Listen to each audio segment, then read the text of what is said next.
So, bago ako mag-start sa Forex, nasa e-commerce ako. So, kaya lang noong time kasi na yon, year 2020, na-disable yung Facebook ad account ko. Buhat noon, parang di na ako nakabalik sa pag-i-e-com. Ewan ko, parang tinry ko naman lahat, nag-appeal naman ako. Pero sakto naman noon, meron akong Facebook friend na, ayun nga, nagpo-promote siya ng Forex, no, sa Facebook. So, nakikita ko yung result, nag-inquire ako sa kanya. Nung una nga, more on copy trading ako, yung ginawa ko, tsaka mga Forex robot, doon ako nag-umpisa na maano sa Forex. 3 years din ako nag-ganon robot, copy trade, pero nag-try din ako mag-manual trade sa sarili ko. Unang-una nung nag-manual ako, akala ko nga may strategy na ako nung, pero hindi kasi ako nag-i-stop loss noon. Pero ngayon ko lang nare-realize na para kailangan pala yun, may stop loss. Hanap na lang ako ng ibang source of income. Nag-try ako mag-freelance, appointment setter, mga US clients, try ko. Hindi ako start from scratch start from negative pa ako Doon ko na naisip bumalik ako sa Forex. Pero bago ko maisip, naalala ko kasi minsan nagkikwentuhan kami ng daddy ko.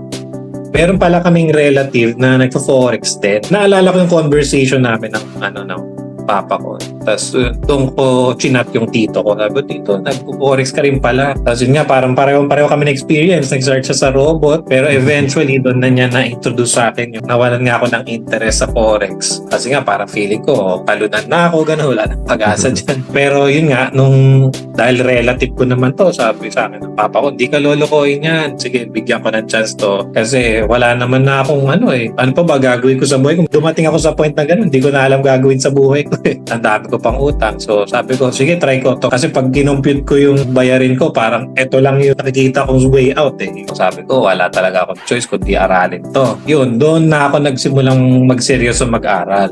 Coach Joe, yung mga lot size, hindi ko actually alam computing yun.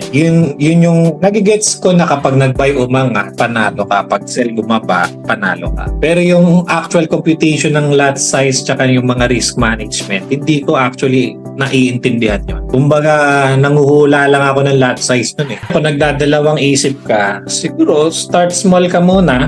Meron kasing tanong doon na parang kung mawala sa'yo lahat, anong gagawin mo? Pag nag-start ka from scratch, tanto napaka-interesting na question.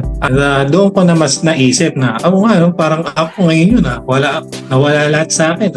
From scratch ako ngayon. Di nga, start from scratch start from negative pa nga Doon ko na solidify na, ito pala magandang gawin na nag-umpisa yung Ganda. Congrats. And more to come. So, sige, yun lang, Jico, no? Sobrang thank you sa time mo and sobrang thank you sa nanonood. Kita-kits tayo sa next na video. Bye! Bye!